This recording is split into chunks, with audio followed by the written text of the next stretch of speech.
le Kenya brûle pas en théorie, mais en feu, en sang et en cendres, des corps jonchent les rues. Les forêts disparaissent dans la fumée. Un blogueur est mort, le président reste silencieux, et la jeunesse se soulève. Que s'est-il passé dans cette nation autrefois stable, et pourquoi tout s'effondre-t-il en même temps? Décortiquons cela. Tout a commencé par un cri, puis un coup de feu, puis un autre.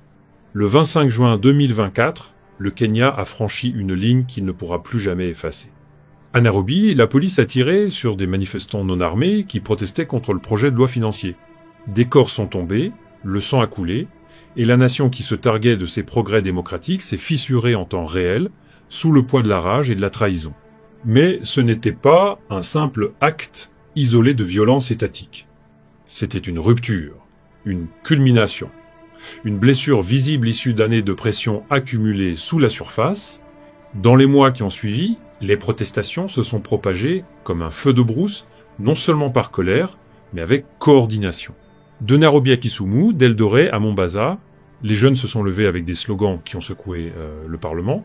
Nous en avons marre. Ruto doit partir. Justice ou rien.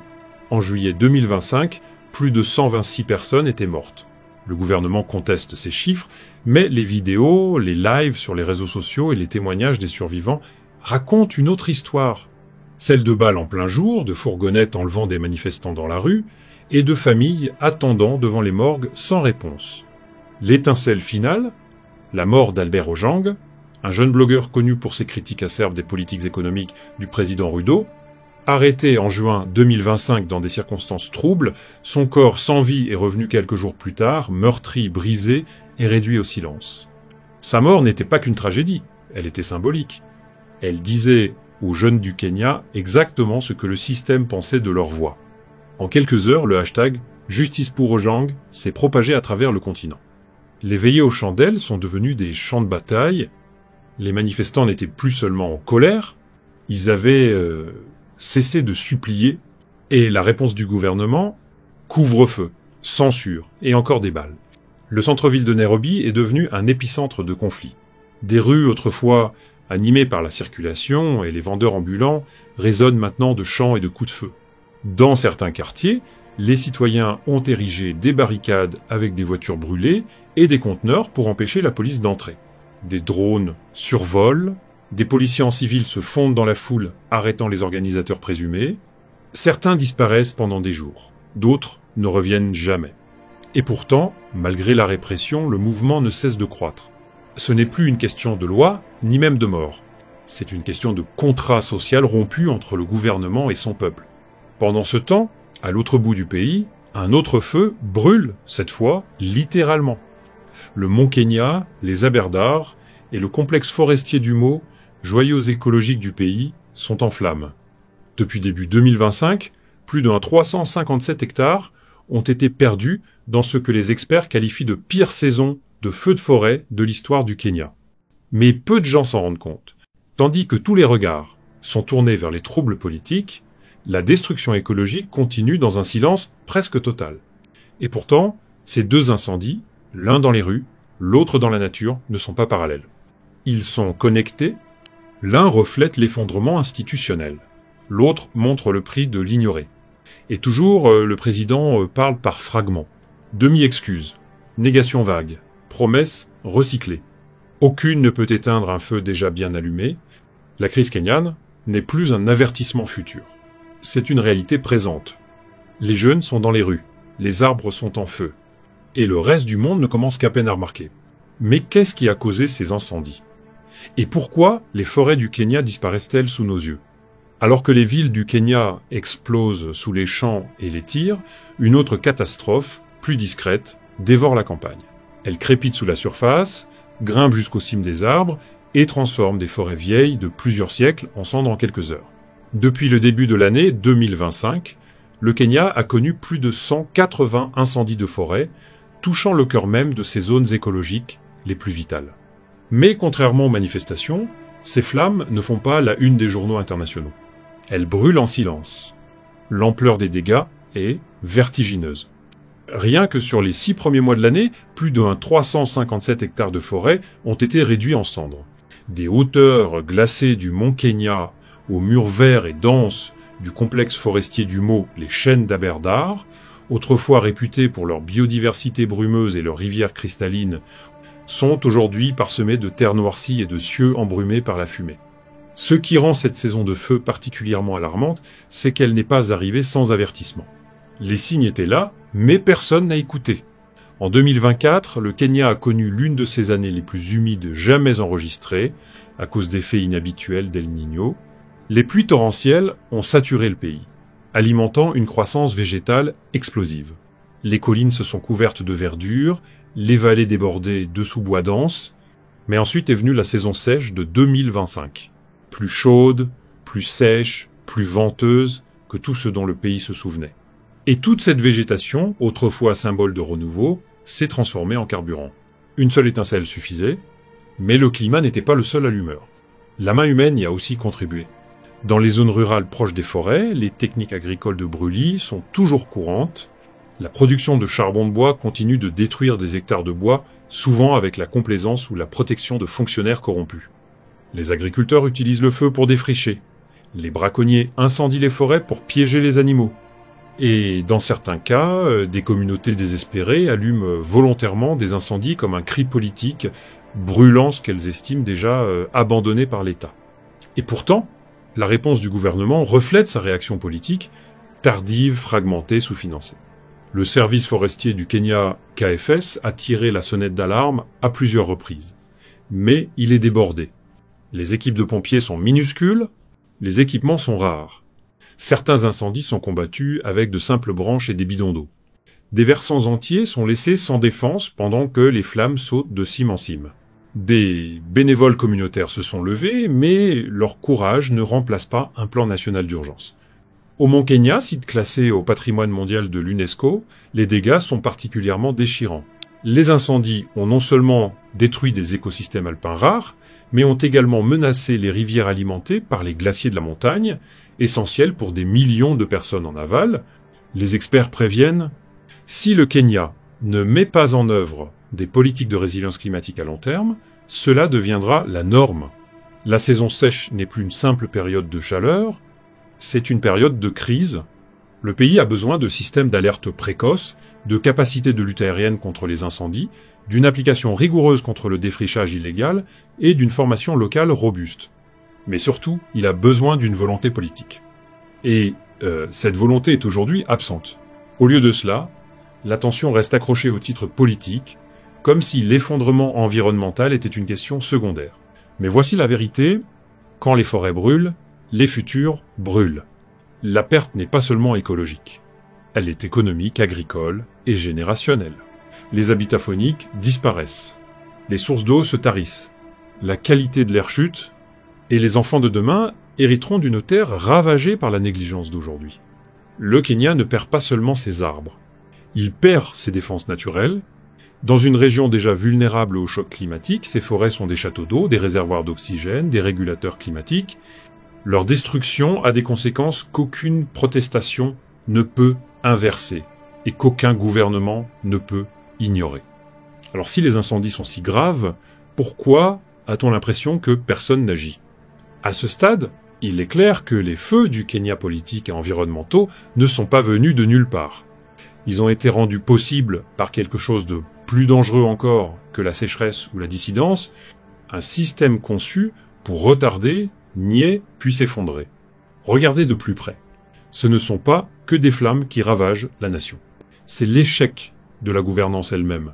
Année après année, crise après crise, les institutions du Kenya ont traité les signes d'alerte, non pas comme des alarmes, mais comme un bruit de fond. Et aujourd'hui, cette complaisance coûte au pays tout. Lorsque les incendies de forêt ont éclaté au Mont Kenya et dans les Aberdare, quelle a été la première réponse ? Pas une action, pas une déclaration nationale, pas de fonds d'urgence libérés. Non, un silence. Un silence étrange, devenu routine. Le service forestier du Kenya avait déjà tiré la sonnette d'alarme dès début 2024. Accumulation de combustibles secs, pâturage non réglementé, brûlages illégaux, leurs recommandations ignorées. Leurs demandes de budget sabotées. Et pendant ce temps, les hauts responsables continuaient d'accorder des concessions forestières, des exploitants de bois parfois près de zones protégées, alimentant discrètement la même crise qu'ils prétendent aujourd'hui combattre, mais ce ne sont pas que les agences environnementales qui souffrent de paralysie systémique. La police, elle aussi, est brisée, pas seulement à cause de sa brutalité, mais dans sa raison d'être, elle ne joue plus le rôle de tampon entre le pouvoir et le peuple. Elle est devenue la dernière ligne de défense d'un gouvernement trop fragile pour affronter ses citoyens avec honnêteté. C'est pourquoi les manifestations se terminent dans des cercueils, et non dans des conversations. C'est pourquoi on peut incendier une forêt entière, ou réclamer justice pour un activiste assassiné, et se voir répondre la même phrase creuse « Nous enquêtons ». Ce qui rend cette défaillance encore plus dangereuse, c'est qu'elle n'est pas accidentelle. Le modèle de gouvernance du Kenya est devenu au fil du temps une machine à réagir, et non un système de prévention. Les dirigeants n'agissent que lorsque la crise devient trop forte pour être ignorée, lorsque les caméras tournent, ou que les manifestants franchissent les grilles du Parlement.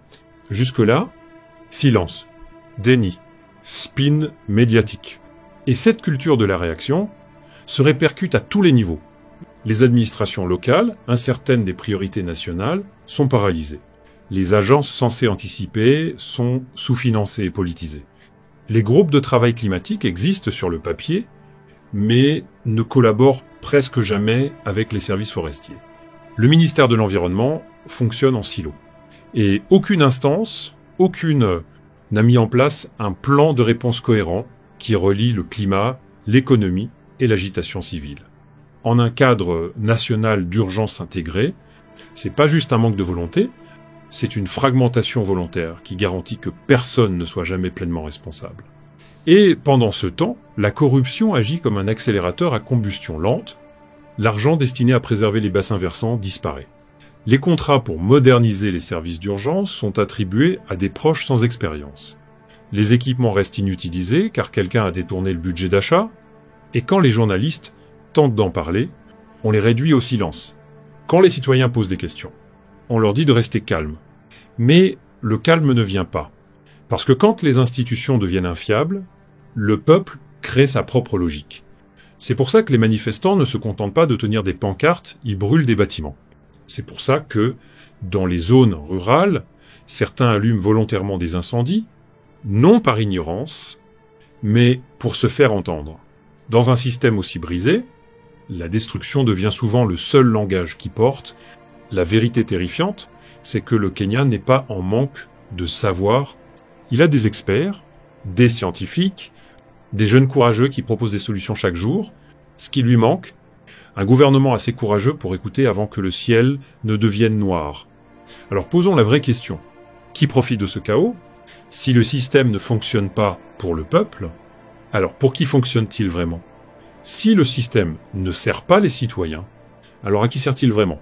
Voici un rappel, pensez à aimer, partager cette vidéo et à vous abonner à notre chaîne pour découvrir d'autres contenus sur la culture, l'histoire, la civilisation et l'identité noire. Continuons. Maintenant, si les systèmes échouent et que des citoyens meurent, pourquoi rien ne change? Pourquoi le gouvernement répond-il par la force au lieu de réforme, par le silence au lieu de solution? La réponse est inconfortable, mais au Kenya, de plus en plus évidente. Il y a des gens, des réseaux, des intérêts, des élites qui profitent du chaos. Les flammes qui consument le pays ne sont pas qu'une tragédie. Pour certains, elles sont une opportunité. Commençons par les protestations. Le projet de loi financier qui a déclenché la colère n'était pas une erreur bureaucratique. C'était une manœuvre calculée.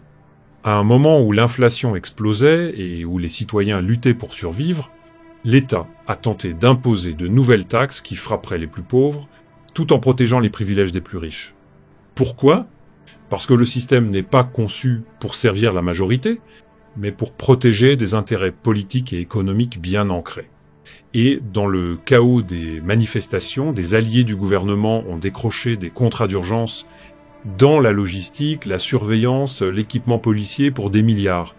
Certains politiciens ont même profité de la confusion pour conclure des ventes de terres dans des zones vidées par la violence.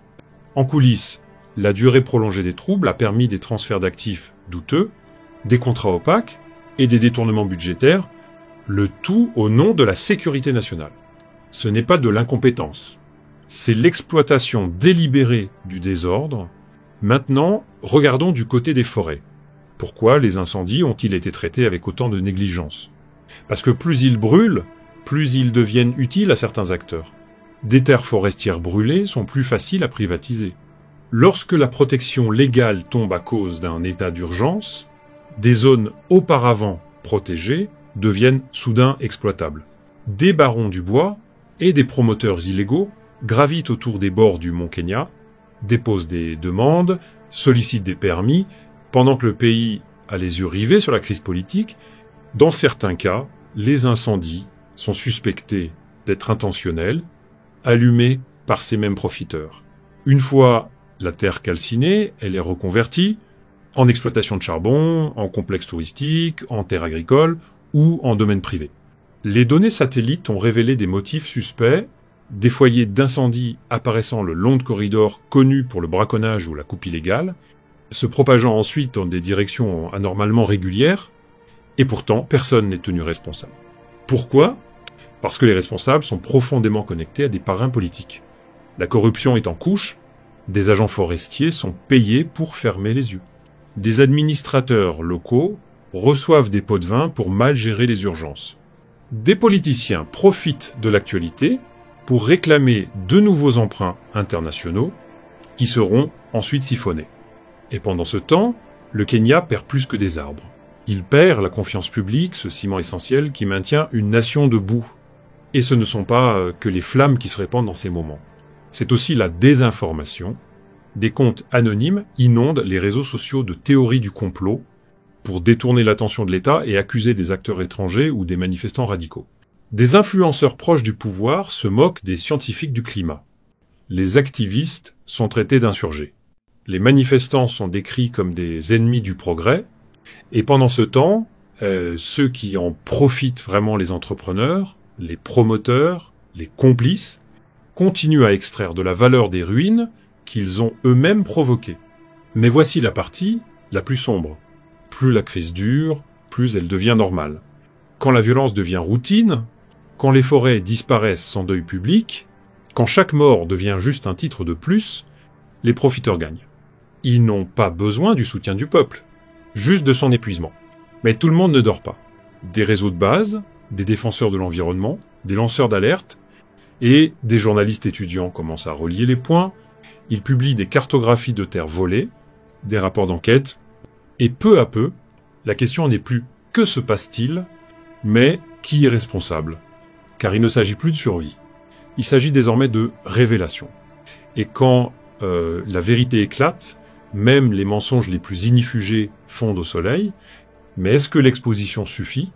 Le peuple peut-il réellement reprendre ce qui lui a été volé et reconstruire ce qui a été réduit en cendres ? C'est tout l'enjeu. Car chaque incendie laisse derrière lui deux choix, reconstruire ou pourrir, et le Kenya debout jusqu'aux genoux, dans la cendre, politique, écologique et morale. Doit maintenant décider, renaîtra-t-il transformé ou restera-t-il brisé ? La rage dans les rues, la fumée dans les forêts, ce ne sont pas seulement des moments de destruction, ce sont des signaux, des avertissements, et pour beaucoup, la confirmation finale que le contrat social est mort, le gouvernement ne gouverne plus avec le consentement des gouvernés, les institutions ne protègent plus, elles punissent, et la nature elle-même, privée de protection, est devenue hostile. Mais au cœur de cet effondrement, quelque chose d'extraordinaire est en train de naître, un contre-feu se propage, pas un feu de violence, mais un feu de lucidité, un feu de réveil civique. Les jeunes Kenyans, longtemps considérés comme apolitiques ou trop connectés, sont désormais les architectes de la résistance. Ils ont monté des réseaux plus vite que n'importe quelle cellule gouvernementale. Ils ont partagé des vidéos en direct des manifestations, documenté les violences policières, géolocalisé des sites d'incendies illégaux et exposé la corruption avec la vitesse et la précision de professionnels. Ils font pas confiance aux canaux officiels, alors ils ont créé les leurs. Des groupes Telegram remplacent les conférences de presse, les vidéos TikTok dépassent les stations d'information. Ils n'attendent plus d'être sauvés. Ils sont en train de devenir les sauveurs. Et ils ne sont pas seuls. Des agriculteurs, dont les terres ont été ravagées, forment des coopératives de défense climatique, demandent des fonds de reforestation et des droits fonciers durables. Des communautés déplacées s'unissent pour réclamer non pas seulement de l'aide, mais des indemnisations. Même dans les centres urbains, une classe moyenne longtemps silencieuse commence à s'exprimer, réalisant qu'aucune barrière de sécurité ne les protégera d'un État en feu. Les organisations de la société civile, autrefois prudentes, deviennent plus audacieuses. Elles portent plainte contre les agences publiques pour négligence, déposent des requêtes d'accès à l'information, collaborent avec des observateurs internationaux pour traquer les crimes environnementaux et les abus de pouvoir. Certaines vont jusqu'à travailler avec des programmes de financement climatique mondiaux, court-circuitant les ministères corrompus, pour soutenir directement des projets de résilience menés par les communautés. Mais reconstruire ne se limite pas à l'activisme. Cela exige une vision, et c'est là que réside le plus grand défi du Kenya. Pour que le changement prenne racine, le pays doit réinventer ce que leadership signifie, rompre avec une tradition de clientélisme et de méfiance. Construire un système où la transparence est la norme, pas l'exception, où la politique environnementale n'est pas réactive mais préventive, où les jeunes ne sont pas perçus comme des menaces, mais comme des parties prenantes. Cela signifie appliquer des réformes radicales, pas des retouches cosmétiques, démanteler l'impunité dans les rangs de la police, et tenir les commandants responsables des morts de manifestants, déclarer le climat priorité de sécurité nationale avec une législation contraignante, des fonds dédiés et un pouvoir d'exécution. Annuler les accaparements de terres autour des forêts brûlées. Révoquer les permis de développement délivrés pendant la crise. Créer de nouvelles institutions, construites avec l'apport des jeunes, des experts du climat et des communautés marginalisées. Bien sûr, le régime résistera, le pouvoir ne se rend jamais facilement. Et déjà, on voit des signes de tentative de l'État pour coopter, distraire ou diviser le mouvement. Mais cette fois-ci, quelque chose est différent. Le peuple n'est pas simplement en colère. Il est organisé. Il ne demande plus seulement des réformes, il construit les plans. Cela ne garantit pas une transition pacifique. L'histoire est pleine de soulèvements qui se sont soldés par des compromis ou des effondrements. Les élites politiques du Kenya regardent l'horloge, espérant que la colère s'épuise, que la fatigue gagne. Mais cet espoir pourrait être mal placé, parce que quelque chose de plus profond que la protestation est en train de naître, une nouvelle conscience politique, une génération qui ne se laissera plus manipuler, ne se laissera pas acheter et refusera de se taire. Alors la vraie question n'est plus « le Kenya va-t-il se relever ?» mais plutôt « à qui appartiendra le Kenya qui sortira des décombres ? Appartiendra-t-il aux mêmes familles qui gouvernent depuis des décennies, qui ont regardé le pays brûler et ont appelé cela le progrès ? Dites-le nous dans les commentaires. Ou appartiendra-t-il aux enfants de la fumée et des champs, ceux qui ont osé imaginer un avenir différent et n'ont pas eu peur de se battre pour lui? Vous souhaitez voir plus de vidéos comme celle-ci? Alors abonnez-vous à notre chaîne et activez la cloche pour ne rien manquer. Nous avons choisi de produire des vidéos sur ce dont personne ne parle, la culture noire, sa civilisation, son histoire, et des preuves de la grandeur oubliée des peuples noirs. Merci d'avoir regardé, et d'ici la prochaine vidéo, restez éveillés, ne t'arrête pas là, ce que tu viens de voir n'est qu'une partie de l'histoire. Regarde cette autre vidéo, parce que ignorer, c'est participer, et maintenant que tu sais, tu ne peux plus détourner les yeux.